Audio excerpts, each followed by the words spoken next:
bukaan yaala dhakhtarka weyn ee magaalada Hargeysa ayaa maanta qayladhaan baahsan ka muujiyay dhakhaatiirtii ku sugnaa cisbitaalka oo bukaankii aan daryeelayn Uye Kaltuun ayaa sheegtay in bukaanka yaala dhakhtarka ay dayacan yihiin maamulka dhakhtarkuna aan ahayn qaar u jajaban dadka xanuunka u jiifa waarka dhakhtarka askari xiran dariiskii ciidanka militariga oo ku soo dhaawacmay laascanood ayaa cadeeyay in ay mushaharkii laga jaray dhakhtarkiina uu diiday inuu dhayo lugta ay xabadu kaga taalo haddaba waxay baaq u direen xukuumadda iyo dadka shacabka iyagoo u soo jeediyay wasiirka caafimaadka Soomaaliya inuu u koorgalo xaaladda caafimaad darree taala dhakhtarka weyn ee magaalada Hargeysa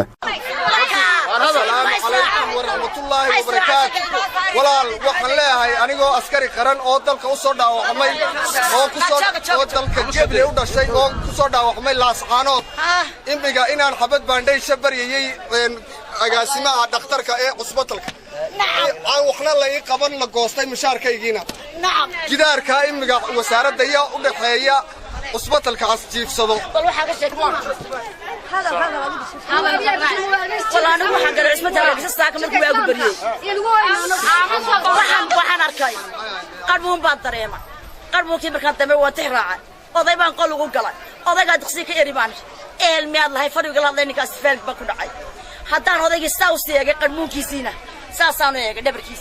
ترحيق بس صوتهم مريا إلا إيه هلكا وكسبية قلدي عافمات كانوا يرى ورميان عصبتك ترد هاي warni kan daryeela war sidee qofna oo madina maxamed Hargeysa cusbatalka dawladda ay leedahay wadixii ugu dhexgali kara agaasiib aan tagay adigu ma qaadii wiish agaasima looga dhigay ana la iiga dhigay ka bukaan looga dhigay ka baahan baa looga dhigay cusbatalka Hargeysa lacag baa ka socota qofka aan lacag bixinini ma helayo caafimaad absolutely ma helayo haddaba xukuumadda waxaan leenahay oo madaxweynaha u sheegayna oo islaam u sheegayna dadka bukaanka jifayna tarxiga qudmeen baan u sheegayna dadka islaamka wixii islaam umadana maxamedowna odaga dadkiisi waa loo laayahay beesha samroon baa ka dhashay buu yiri Jabuuti iyo Boorama joogan buu yiri idna kama warhayso dadkiisi Allah wixii eelo ugu kala dadka ay yahay magaciisana anigu ma garanay agaasima waan tagay waxaan mudan agaasima nim joojana la dina mudan agaasima baan iri dhakhtarka nin baa yaala waa bee maashi caafimaadka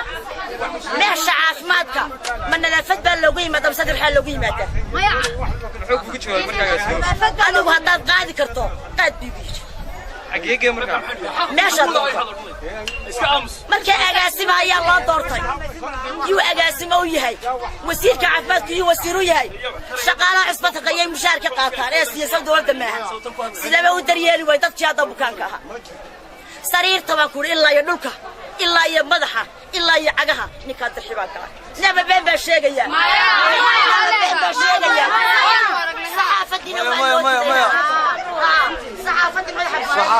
waxaan u sheegaynaa dadka wax loo qabto oo dadka loo soo qaado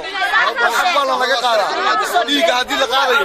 waxba laga qaadaa agaasimo aan isku daynaa inuu cabashada bukaanka weydiino ayaanay noo suura gelin markii uu taleefon